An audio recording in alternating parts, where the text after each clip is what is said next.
Hello， 各位好，我是 Revision Lab 修整所的阿修，歡迎來到我的頻道。今天我們要來做一份非常有意思的知識拆解，探討一個違反直覺卻絕對能徹底顛覆你日常認知的概念，也就是摩擦力的藝術。你可以先想象一下這個場景：你剛結束一趟長途飛行，拖着疲憊的身體走到機場的行李轉盤，你看着空蕩蕩的輸送帶，心裡只想着一件事情：我的行李到底什麼時候才要出來？我們其實都知道，那種被迫站在原地被動等待的焦慮感，會無限放大我們對時間流逝的感知。而這就是我們今天要探討的核心起點：生活中那些讓我們感到煩躁的摩擦力，究竟是如何運作的？我們又該如何重新設計它？關於這個問題，我們來看舊金山國際機場遇過的一個經典案例。當初他們在設計新航紗的時候，團隊極度渴望解決旅客等行李時的那種巨大挫折感。他們去測量後，發現了一個客觀的數據：從飛機停妥到第一件行李抵達轉盤，物理上其實只需要2到5分鐘而已。這個效率其實極高，對吧？但問題來了，如果旅客只要走幾步路就抵達轉盤，他們依然需要呆呆地站在那裡等上好幾分鐘，這個感覺真的無比漫長。於是，規劃人員做出了一個極度違反直覺的決定，他們故意拉長了旅客走到行李轉盤的步行動線。當步行時間增加之後，旅客抵達轉盤時，行李剛好送出來，就這樣直接消除了旅客站在原地等待的痛苦。休斯頓機場也曾經遇過一模一樣的困境，當時高層對於旅客瘋狂客訴等行李等太久這件事感到非常困惑，因為他們搬運的速度早就達標了。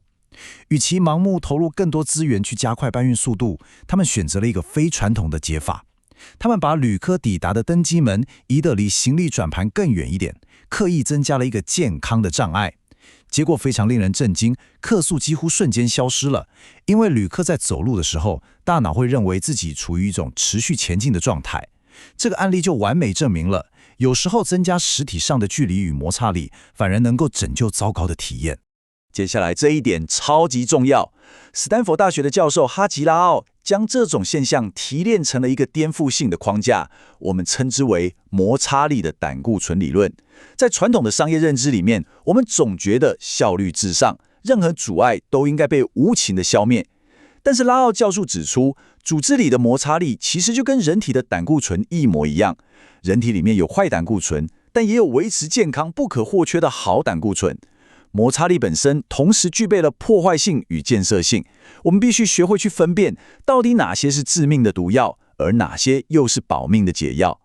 我們現在用邏輯來嚴格區分這兩股力量。惡性摩擦力就像是血管裡的血栓，它會讓你精疲力竭，充滿困惑，它會過度消耗人類非常寶貴的意志力。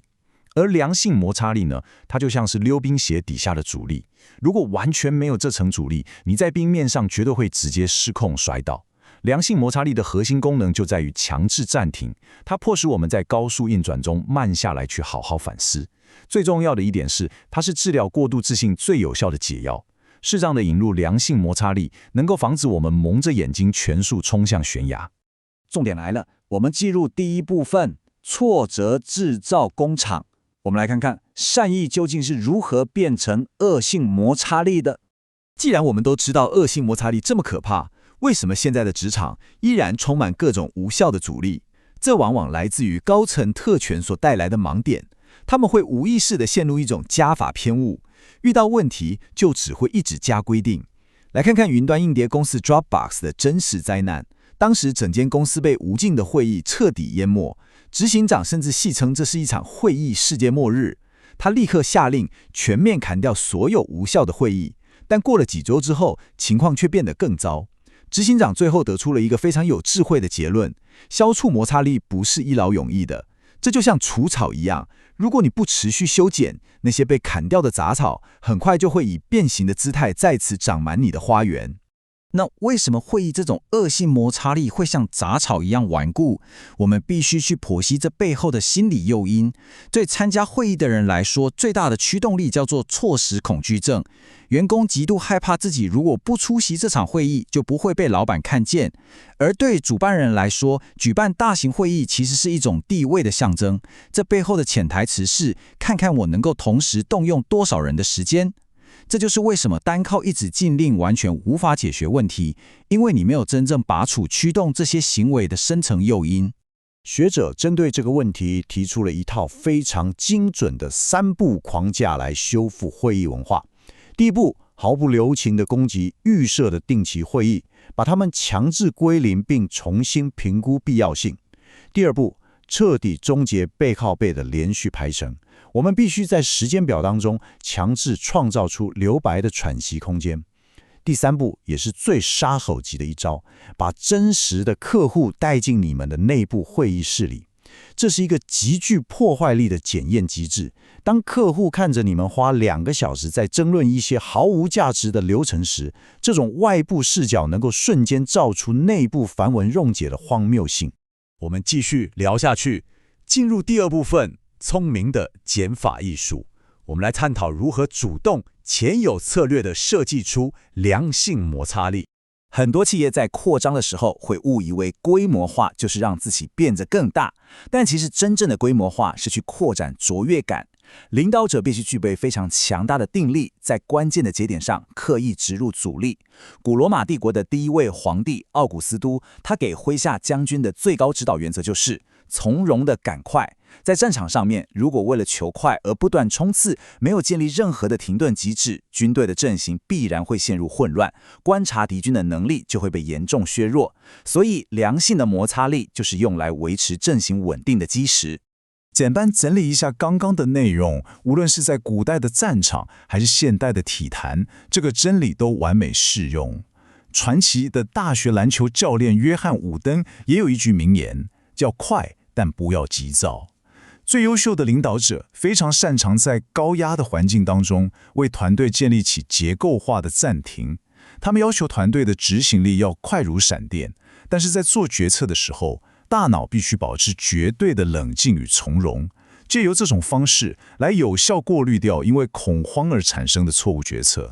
我們將這個概念應用到個人生活中，有一個非常貼近人性的有趣案例。